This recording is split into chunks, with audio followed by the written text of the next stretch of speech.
저를 따라해 주시기 바랍니다. 우리의 고향은 하나님 품입니다.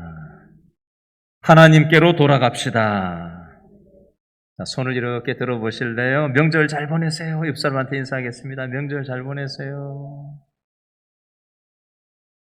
추석 명절을 맞아서 올해는 전국적으로 3,200만 명 정도가 대이동을 할 것이라는 전망이 나왔습니다. 하루에 한 500만 명씩 이동을 할 거라고 하는데요. 오랜만에 보고 싶고 또 만나고 싶었던 부모, 자식들을 만나게 될 거고요.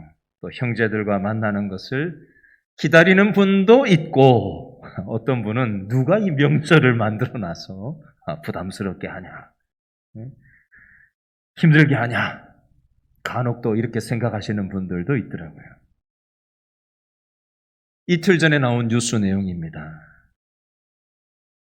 2달 전에 구리시의 한 하천 둔치에서 지적장애가 있는 동생에게 약이라고 속이고 수면제를 먹이고는 동생이 잠드니까 물에 빠뜨려서 죽게 한 혐의를 받고 있는 40대 남성이 재판이 있었습니다. 4년 전 2017년도에 부모가 세상을 떠나면서 34억 원 정도의 유산을 남겼는데 이것 때문에 형제 간에 갈등이 생겼답니다. 형이 재산 대부분을 물려받자 동생의 후견인이 형을 상대로 소송을 냈다고 합니다. 사건 당일 형은 동생이 실종됐다면서 경찰서에 신고를 했는데 경찰이 CCTV 기록과 형의 진술이 엇갈리는 것을 수상하게 여겨서 형을 긴급 체포했습니다. 형이 동생과 연락이 끊겼다고 진술한 시간에 실제로는 두 사람이 함께 차를 타고 이동하는 모습이 확인되었습니다. 이후 동생은 이 바로 옆에 암사동 옆에 구리 암사대교 있죠? 그 바로 옆에 강동대교가 있는데 그 아래서 변사체로 발견이 됐습니다. 우리들은 추석 명절이라서 가족들끼리 만나기는 하지만 부모를 공경하고 내 자식도 사랑하면서 사는 것이 어려운 사람들이 있습니다. 아무리 피를 나눈 형제라고는 하지만 형제 간에 우애하면서 살아가는 것이 쉽지만은 않을 때가 있습니다. 형제 간의 싸움이 일어나는 이유는 주로 이익의 문제와 관련이 있는데 형제 간의 관계보다 이익을 먼저 생각하다 보면 싸움이 생깁니다. 또 형제가 나한테 아무것도 도움을 주지 못하기 때문에 나는 나, 너는 너 이렇게 생각을 가지고 서로 무관심하게 형제 간에 살아가기도 합니다. 오늘 우리가 살펴볼 성경에서도 형제 간의 관계가 안 좋아서 20년 동안 안 보고 살았던 형제의 이야기가 나옵니다.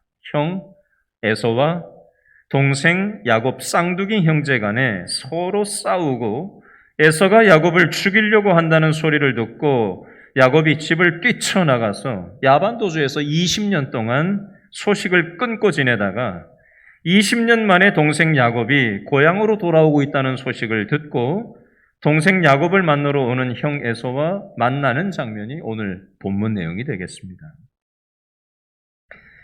쌍둥이 동생 야곱은 에서의 장자권을 빼앗아내기 위해서 형 에서의 약점을 이용해서 장자권을 빼앗았죠. 그리고 아버지에게 거짓말을 해서 형 에서의 복을 가로챘습니다. 나중에 이것을 알게 된 형 에서가 야곱을 이놈의 자식 죽여버리겠다고 벼르고 있다는 소식이 야곱 귀에 들어오게 됐습니다. 어머니 리브가는 야곱에게 말했죠. 야곱아, 너 여기 있다가는 형 에서한테 무슨 일을 당할지 모르니까 형의 마음이 좀 풀어질 때까지 엄마 고향으로 가서 외삼촌 라반 집에서 좀 지내고 있어라. 형의 마음이 풀어지면 엄마가 사람을 보낼 테니까 그때 고향으로 돌아오면 되지 않겠냐. 그런데 기다리던 소식은 들려오지 않았고 그 사이에 어머니는 세상을 떠나시고 뒤늦게 그 소식이 들려왔지만 야곱은 형이 무서워서 어머니 리브가의 장례식에도 참여하지 할 수 없었습니다. 그리고 또 세월이 흐르고 흘러서 20년이 지났지만 형 에서가 마음이 풀어졌는지 풀어지지 않았는지 뭐 핸드폰이 있어요. 뭐 편지가 그 당시에 있어요. 뭐 소식을 알 길이 없죠. 그 상태에서 20년 만에 고향 땅에 돌아가는 야곱의 마음이 어땠을까요? 형이 아직까지 나를 용서하지 않고 죽이려고 달려들면 어떻게 하지? 불안하고 두려웠을 겁니다. 야곱이 얼마나 형이 두렵고 겁이 났으면 그동안 해보지도 않은 기도를 한다고 엎드려 있겠어요. 지난주 본문이죠. 지난주에 우리 교회 성도님 한 분과 제가 전화 통화를 하는데 그분이 저한테 이런 얘기를 하셔요. 목사님, 최근에 이러이러한 문제가 있어서 참 힘들었던 적이 있었어요. 그래서 믿음으로 해결하려고 일주일 중에 하루를 정해놓고 말씀 보고 기도하는 시간을 갖고 있다는 얘기를 저한테 얘기해 주셨어요. 여러분, 우리는 살아가다 보면 힘든 일이 없었으면 좋겠는데 힘든 일이 생겨요. 믿고 의지했던 사람도 내 뒤통수를 칠 때가 있습니다. 지난주 뉴스에 보니까 프랑스가 미국이 우리 프랑스 등에다가 칼을 꼽았다라고 표현하는 핵잠수함 문제로 뉴스가 나오던데요. 우리는 살다 보면 믿었던 누군가가 내 등에 칼을 꼽는 것 같은 그런 고통을 겪을 때도 있습니다. 내가 위안을 삼을 수 있는 취미 생활을 해보기도 하고 또 이것저것 해서 무언가를 채워보려고는 하지만 그 무엇으로도 내 힘든 마음을 해결할 수 없고 채워지지 않을 때 어떻게 해야 될까요? 하나님은 우리가 힘들어하고 있을 때 도대체 어떻게 해야 될지 답을 알지 몰라서 헤매고 있을 때 우리를 만나기 위해서 찾아오시고 우리 마음을 노크해 주시는 분이세요. 이때라도 하나님께 나아가실 수 있기를 바랍니다. 저를 따라해 주시죠. 이때라도 하나님께 나아갑시다. 야곱이 그랬어요. 20년 만에 만나게 될 형이 자신을 죽일지도 모른다는 생각 때문에 두렵고 너무 겁이 났어요. 어떻게 해야 될지 답을 몰라서 힘들어하고 기도도 못하고 지난주에 말씀드렸죠. 야곱의 심정을. 일어서지도 않지도 뭘 먹어도 이게 무슨 맛인지도 모르고 잠을 자려고 누웠는데 잠도 안 오고 그럴 때 있잖아요. 너무 힘들면. 이때 어떻게 하셨다고요? 하나님이 먼저 찾아와 주셨어요. 하나님을 만나서 하나님의 위로를 경험하고 난 야곱의 마음은 어떻게 변화됐을까요? 하나님은 기도하는 야곱의 마음 속에 이런 마음을 주셨습니다. 창세기 32장 28절 말씀 보실래요? 창세기 32장 28절 말씀을 제가 약간 바꾸어서 설명을 해보겠습니다. 창세기 32장 28절을 참고하세요. 하나님이 말씀을 하시는 거예요. 야곱아, 너 지금까지 야곱이라는 이름으로 여지껏 살아오지 않았냐? 이 이름 야곱의 뜻은 속이는 자, 빼앗는 자, 거짓말을 해서든라도 수단과 방법을 가리지 않고 너의 힘으로 뭔가 너의 인생을 일구어 보려고 안간힘을 쓰는 게 너의 삶의 방식이 아니었냐? 그게 바로 야곱의 이름 아니냐? 여러분, 야곱은 이름 뜻처럼 형 에서와 아버지 야곱에게 사기를 치고 거짓말을 하고 자기가 갖고 싶은 것을 약탈하는 삶을 살아왔어요. 야곱아, 너 그 삶의 결과가 뭐냐는 거예요. 그 결과가 아버지가 있는 고향집에도 돌아가지 못하고 형하고도 철천지 원수가 되고 어머니가 장례가 났는데도 고향집에 돌아가지도 장례 참석하지도 못하는 그 지경이 되어버리지 않았느냐라는 거예요. 그래서 하나님께서 말씀을 하시는 거예요. 이제는 야곱이라는 이름 뜻처럼 그렇게 살아가지 말고 이스라엘 28절, 32장 28절에 야곱이 아니라 이스라엘이라는 이름으로 바꾸어서 살아가라. 이스라엘은 하나님이 함께 하신다. 이런 뜻이에요. 네 힘으로 살지 말고 나를 의지하고 내가 주는 힘으로 살아가라. 이게 이스라엘이라는 이름으로 살아가는 거예요. 하나님께서 이걸 32장 28절에서 야곱이 기도할 때 하나님께서 말씀해 주셨어요. 하나님을 만난 야곱은 변화가 됐습니다. 어떻게 변화됐는가? 33장 1절 다 같이 읽어볼까요? 시작. 야곱이 눈을 들어보니 에서가 400명의 장정을 거느리고 오고 있는지라 그의 자식들을 나누어 레아와 라헬과 두 여종에게 맡기고 32절 생략 33절 읽습니다. 시작.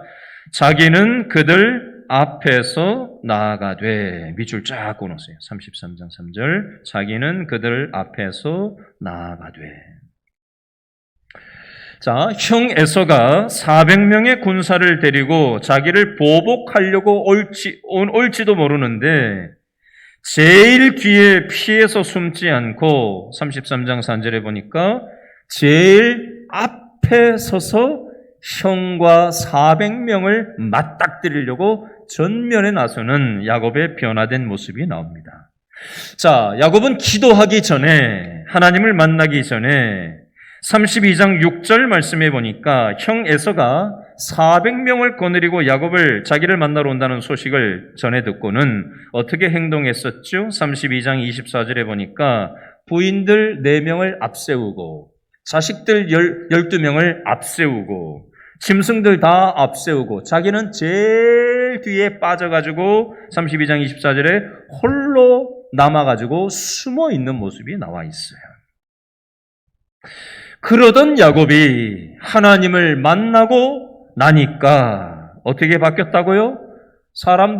다른 사람들보다 제일 앞장서가지고 그 무서운 형, 자기를 잡아 죽일지도 모르는 형을 믿음의 용기를 가지고 제일 앞에 나가가지고 만나는 장면이 나오고 있습니다. 예를 들어보겠습니다. 열왕기상 18장은 엘리야장이라고 합니다. 엘리야 선지자, 엘리야장이라고 해요. 바알 선지자, 아세라 선지자 850명과 엘리야 선지자 1명이 850대 1로 믿음의 싸움을 싸우는 갈멜산 전투가 벌어지는 장면입니다. 이때 엘리야 선지자가 850명의 바알 아세라 선지자 앞에서 어떻게 하죠? 850대 1로 믿음의 용기를 가지고 담대하게 전면에 나서는 장면이 나와요. 사무엘상 17장은 골리앗장이라고 합니다. 골리앗 내용이 나와요. 이스라엘 나라가 이 골리앗이 이끄는 그 상대편 나라하고 싸우려고 할 때 골리앗이 덩치가 크고 그냥 막 쩌렁쩌렁하게 겁을 주니까 아무도 이스라엘 나라에서 전면에 나서지 못하고 벌벌 떨고 그러고만 보고 있었거든요. 이때 다윗이 그 상황을 보고 난 다음에 어린 다윗이 어떻게 하죠? 내가 하나님의 이름으로 하나님을 모욕하는 너를 내가 상대하겠다라고 하면서 믿음의 용기를 가지고 골리앗 앞에 전면에 나서는 장면이 나옵니다. 여러분, 이 내용을 가지고 이렇게 한번 바꿔서 얘기해 볼게요. 우리들은 신앙생활을 하다 보면 말씀과 기도 생활을 잘 할 때가 있고 말씀도 안 보고 기도 생활도 안 하고 내 멋대로 살 때도 있습니다. 근데 말씀과 기도가 내 영혼에 들어오면요, 믿음의 용기라는 게 생깁니다.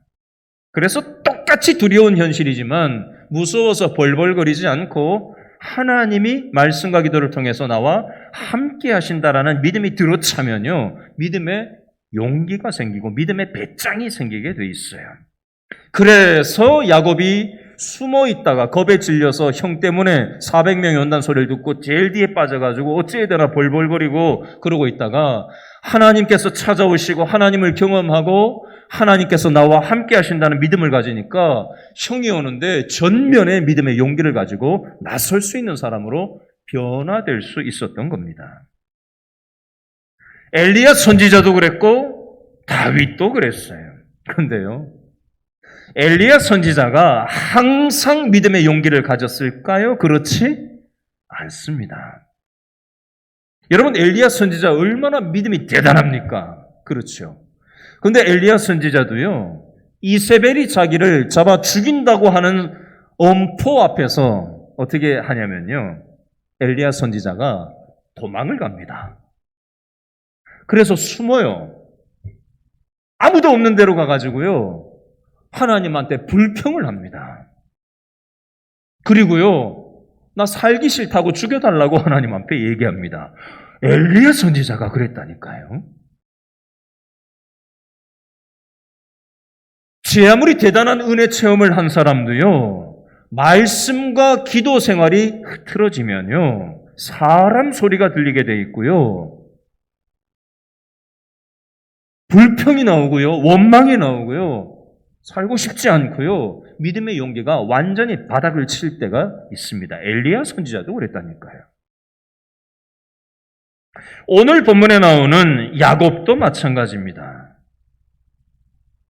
형 에서를 만나는 것이 두렵고 겁이 났을 때 하나님이 먼저 찾아와 주시고 기도하면서 하나님의 위로를 경험하고 하나님이 함께 하시겠다라는 믿음이 생겨서 믿음의 행동을 하는 변화된 야곱의 모습이 오늘 본문에 나와요. 근데 저는 이 부분을 오늘 강조하고자 하는 게 아닙니다. 그러면 뭐냐? 야곱은 믿음으로 하나님의 위로를 경험하고 믿음의 용기를 가지고 변화된 모습도 한편에는 있었지만, 잘 들으세요. 지금부터가 중요합니다. 또 한편에는 여전히 변화되지 못한 모습도 함께 있었어요. 여러분, 오늘 본문 창세기 33장부터 창세기의 끝장인 창세기 50장까지 집에 가서 나중에 세보세요. 야곱이라는 이름이 총 45번 나옵니다. 33장부터 50장까지 야곱이라는 이름이 45번 써 있어요. 근데 이스라엘이라는 이름은 33장부터 50장까지 23번밖에 안 나옵니다. 2분의 1밖에, 반밖에 안 돼요. 여러분, 성경에 이 이름 쓰는 것도 의도가 있어요. 아까 말씀드렸죠? 32장 28절에 하나님이 기도하는 야곱에게 뭐라고 말씀하셨어요? 너 야곱으로, 사기꾼으로, 속이는 자로, 거짓말로, 네 수단과 방법으로 너의 인생을 살아온 결과가 뭐냐는 거예요. 그래서 20년 동안 고향도 못 돌아가고 엄마 장례식에도 못 가고 망가진 인생을 살았었잖아요. 그죠? 그러니까 야곱처럼 살지 말라는 거예요. 이스라엘로 살아가라는 거예요. 이 힘으로 살지 말라는 거예요. 이 계획으로 살지 말라는 거예요.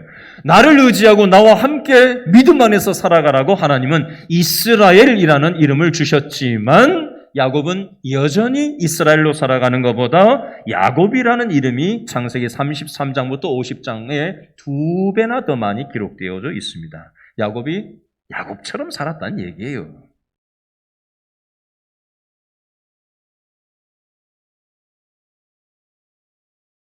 여러분, 오늘 창세기 33장 4절 말씀에 보면 형 에서와 동생 야곱이 만나는 장면이 나와요.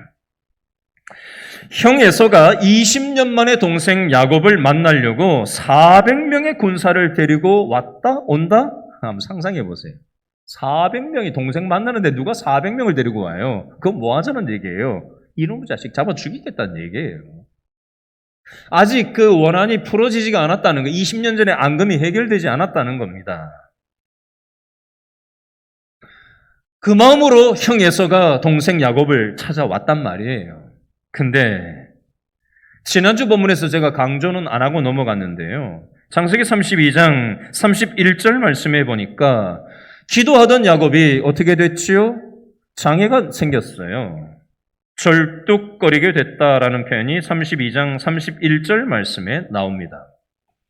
원한을 가지고 동생을 어떻게 하려고 400명을 이끌고 20년 만에 원한을 품고 달려오던 이 형 에서가 멀리에서 보니까 틀림없이 동생 야곱이거든요. 그래서 확 또 올라오겠죠. 그 원한이 마음이. 근데 보니까 동생은 동생인데 걷는 게 이상해요. 똑바로 걸어오는 게 아니라 쩔뚝거리면서 걸어오는 거예요. 그러면서 오늘 33장 3절에 보니까 저 멀리서 쩔뚝거리면서 동생 야곱이 걸어오면서 7번이나 몸을 깊숙이 숙여서 멀리에서 걸어오는 형을, 아마 낙타를 타고 왔을 텐데 400명과 함께 그 형을 향해서 깊이 절을 하는 이 야곱의 모습을 보면서 형 마음이 어땠을까요? 상대방이 어깨에 힘을 딱 주고 강하게 오면요, 상대방도 맞받아서 강하게 나오는 겁니다. 근데 상대가 연약하고 힘없고 그렇게 오면요, 왠지 좀 치근해 보이기도 하고 불쌍해 보이기도 하고 좀 그런 마음이 올라오는 게 있어요.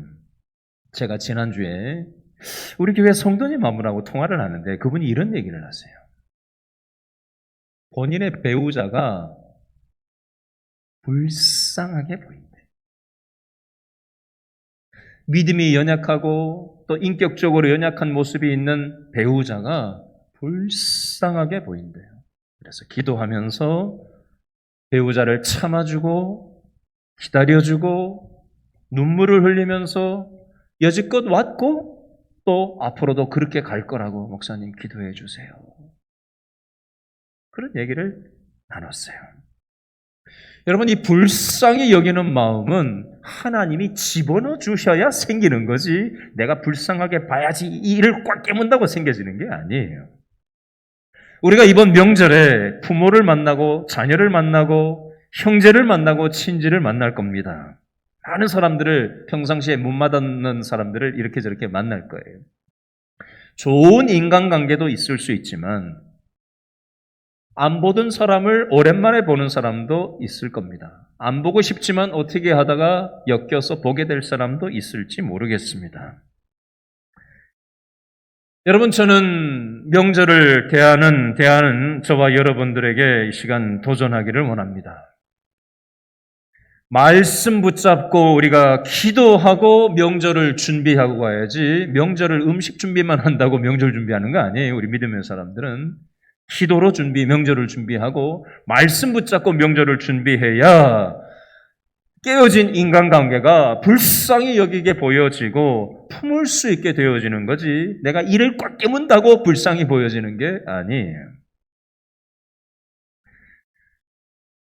여러분, 이 형 에서와 동생 야곱과 이 깨어진 20년간의 단절됐던 이 관계, 400명을 이끌고 동생을 어떻게 해버리려고 쫓아오던 이 형 에서의 마음을 야곱이 수단과 방법을 통해서 바꾼 게 아니에요. 누가 바꾼 거예요? 하나님이 에서의 마음을 불쌍히 여기는 마음으로 바꿔주신 거예요. 동생 야곱의 마음도 바꿔주신 하나님께서 형 에서의 마음도 하나님이 바꾸어 주신 것입니다. 저는 이번 명절에 가족들과의 일그러진 관계가 있다면 말씀과 기도를 통해서 하나님의 은혜를 입는 관계로 거듭날 수 있기를 바라고요. 또 우리가 이런 경험들이 있어야 우리 직장으로 가서 그 영향력이 흘러가고 또 우리나라가 얼마나 많이 분열되고 교회가 얼마나 많이 분열되고 입맛대로 인간관계를 맺고 살아가고 있습니까? 하나님은 우리의 기도와 말씀을 통해서 우리를 변화시키기를 원하시고 그 은혜의 통로로 저와 여러분을 사용하기를 원하시는 줄로 여러분 믿으실 수 있기를 바랍니다. 은혜를 주시는 분은 하나님이지 사람이 아니에요. 그런데 야곱은 하나님이 은혜로 함께 하셨다는 믿음의 고백도 하기는 했지만 여전히 인간적인 모습도 가지고 있습니다. 자, 33장 5절 말씀을 보는데요. 33장 5절에 셋째 줄을 쭉 보실래요? 33장 5절에 누가 하나님이 누구에게? 주의 종에게 동그라미 하세요. 은혜 동그라미 은혜로 주신 자식들이니이다. 형 에서가 물어보는 거예요. 야곱한테. 이 자식들이 12명이나 되는데 누구냐라고 물어보니까 하나님이 주의 종에게 은혜로 주신 자식들입니다. 하나님이 은혜로 자식들을 주셨습니다. 라고 형한테 얘기를 하는 거예요. 은혜의 동그라미. 또 하나 11절 말씀해 보니까 누가 하나님이 내게 뭘 주셨어요? 은혜 동그라미 은혜를 베푸셨고 야곱이 가진 이 재산도 하나님이 은혜로 주신 것이다 라고 야곱이 형한테 믿음의 고백을 하고 있습니다. 자식들도 하나님이 은혜로 주셨고 물질도 하나님이 은혜로 주셨다. 야곱이 잘 믿음의 고백을 형 앞에서 하고 있습니다. 근데요, 야곱이 잘못 생각하고 있는 게 있어요. 이게 중요합니다. 자, 8절을 보겠습니다. 8절 둘째 줄에 보니까 자, 야곱이 뭐라고 얘기하죠? 야곱이 이르되 8절 내 주께 은혜를 입으려 함이니이다. 은혜에다가 세모를 하세요. 분명히 은혜는 은혜인데 누구를 향해서 은혜를 입기를 원하는 거예요? 하나님의 은혜를 얘기하는 게 아니라 누구한테? 형한테 은혜를 받기를 원한다라고 얘기합니다. 여러분, 은혜는 사람이 주는 건가요? 형이 주는 거예요? 사람끼리 주고받는 게 은혜입니까? 아니에요. 은혜는 하나님이 자격 없는 사람한테 주는 건데 지금 야곱은 형을 뭐라고 지칭을 해요? 호칭이 뭐예요? 8절 둘째 줄에 내 주께 형한테 주라고 하는 사람이 어디 있어요? 형한테 잘 보이려고 형은 내 주인입니다 라고 얘기하면서 형은 나한테 은혜를 줄 수 있는 분입니다 라고 이렇게 얘기를 하고 있는 거예요. 인간적이죠. 10절 말씀해 보니까 두 번째 또 비슷하게 얘기합니다. 10절 둘째 줄에 내가 형님의 눈앞에서 세모하세요 은혜를 입었사오면 야곱이 역시 형 앞에서 은혜를 입기를 원한다라는 얘기를 하고요. 세 번째 15절에 보니까 셋째 줄에 내 주께 세모하세요 은혜를 얻게 하소서. 역시 형을 내 주라고 표현하고 자기는 마치 종처럼 그렇게 표현하는 모습이 나와 있습니다. 이 부분은 굉장히 인간적인 형한테 잘 보이기 위한 인간적인 야곱의 면모를 볼 수가 있습니다. 물질을 주신 것도 하나님이시고 자식을 주신 것도 하나님의 은혜다라는 것은 틀린 게 아닌데 인간적으로 형한테 형의 마음을 사기 위해서 형을 내 주라고 표현을 하고 형한테 은혜를 받겠다고 얘기를 하고 있는 이런 야곱의 인간적인 수단과 방법을 사용한 자기 문제를 자기의 수단과 방법으로 형한테 좋게 보여서 형의 마음을 사서 해결해 보려고 하는 이런 모습을 볼 수가 있습니다. 혹시 저와 여러분도 이런 면이 있지는 않는가? 한번 생각해 봤으면 좋겠고요. 두 번째, 야곱이 변하지 않은 모습을 어디에서 찾아볼 수 있느냐? 12절부터 16절에 보면 나오는데요. 12절에 보니까 형이 동생 야곱하고 화해를 하고 난 다음에 12절에 뭐라고 얘기하죠? 동생 야곱아, 나하고 함께 떠나자. 내가 살고 있는 세일로 가자. 라고 했더니 13절에 야곱이 뭐라고 얘기해요, 형한테? 형, 지금 우리 아이들도 너무 약하고 요셉이 지금 한 6살 정도, 큰아들 루벤이 한 13살 정도 된 아이들이 13살부터 6살짜리가 12명이 올망졸망 있는 그 아이들 어리니까 형하고 지금 낙타 타고 가는 거 우리가 못 따라잡는다. 그리고 지금 이 수많은 목축대를 데리고 우리가 형 그 보폭에 맞춰서 가는데 무리가 있다. 형이 먼저 가라. 그러면 내가 형 뒤따라 가겠다라고 얘기를 하는 장면이 나옵니다. 야곱이 형한테 했던 말이 진실이었을까요? 거짓말이었을까요? 거짓말입니다. 세일로 안 가요. 거짓말을 하고 있습니다. 하나님의 은혜를 운운하지만 여전히 야곱은 형하고 화해를 한 것 같은데 오히려 형은 용서해주고 화해를 청한 것 같은데 야곱이 오히려 이게 뭐가 감정이 해결되지 않은 것 같아요. 형하고 같이 가서 살지 않아요. 간다고 해놓고 가지 않고 거짓말을 하고 어디로 가지요? 17절에 보니까 첫 번째 숫곳에서 정착을 하고요. 두 번째 18절에 보니까 세겜에서 정착을 하는 장면이 나옵니다. 17절 숫곳은 아직 가나안 땅에 들어간 게 아니고요. 18절에 세겜은 가나안 땅 세겜이라고 18절에 돼 있어요. 가나안 땅에 들어가기는 들어갔어요. 근데 하나님이 약속하신 땅은 가나안 땅 중에서도 베델 땅으로 가라고 하셨는데 베델까지 가지는 않고 세겜에 머물러 있습니다. 이게 굉장히 중요한 의미가 있습니다. 왜 하나님께서는 가나안 땅 중에서도 베델로 돌아가라고 하셨는데 야곱은 베델로 돌아가서 정착하지 않고 세겜에 머물렀을까요? 세겜은 물이 많은 지역이었어요. 유목 생활을 하기 때문에 이 목축대들이 물이 많이 필요하잖아요. 그죠? 근데 이 세겜이 물이 많으니까 인간적으로 여기에 머무른 거예요. 신앙생활을 하는데 여전히 세상 사람들이 추구하는 얄팍한 것에 안주하고 있는 신앙생활이 되겠습니다. 신앙생활을 하는데 여전히 돈이 좋고 세상 재미가 좋은 거예요. 세상이 주는 풍요로움이 좋은 거예요. 거기에 안주하려고 하는 기독교 신앙생활을 야곱은 하고 있었다. 이걸 못 내려놓고 있었다라고 보시면 크게 다르지 않습니다. 야곱은 은혜를 알았어요. 그러나 여전히 세상의 것도 여전히 놓지 못하고 여전히 야곱의 이름대로 거짓말을 여전히 하고 있고요. 여전히 수단과 방법을 사용하고 있고요. 여전히 가나안 땅에 들어가서 약속의 땅에 들어가긴 들어갔지만 자기 식대로 신앙생활을 하는 거예요. 신앙생활을 해요. 근데 자기 식대로 신앙생활을 하는 겁니다. 하나님이 원하시는 방식의 신앙생활이 아니라 내 식대로 신앙생활을 하는 거예요. 그래서 다음 주 본문 창세기 34장에 보니까 하나님이 또 야곱의 이 부분을 다루시는 장면이 나오고요. 그리고 나서 창세기 35장 1절 말씀에 보니까 35장 1절 보세요. 하나님이 야곱에게 이르시되 일어나 베델로 올라가서 거기 거주하며 내가 내 형 에서의 낯을 피하여 도망하던 때 내게 나타났던 하나님께 거기서 제단을 쌓아라. 베델로 돌아가라 라고 말씀하시는 장면이 나옵니다.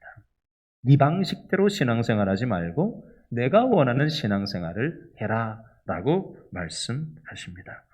여러분 오늘 말씀을 가만히 돌아보면서 나도 야곱처럼 신앙생활하고 있는 건 아닌가 한번 돌아보시고 이런 우리들을 하나님께서는 다루셔요. 이렇게도 다루시고 저렇게도 다루셔서 하나님 뜻대로 하나님께서는 다듬으시고 변화시키셔서 하나님께 아름답게 쓰임받는 사람으로 하나님께서는 연단시켜 가시는 것입니다. 이런 말씀 붙잡고 기도하겠습니다.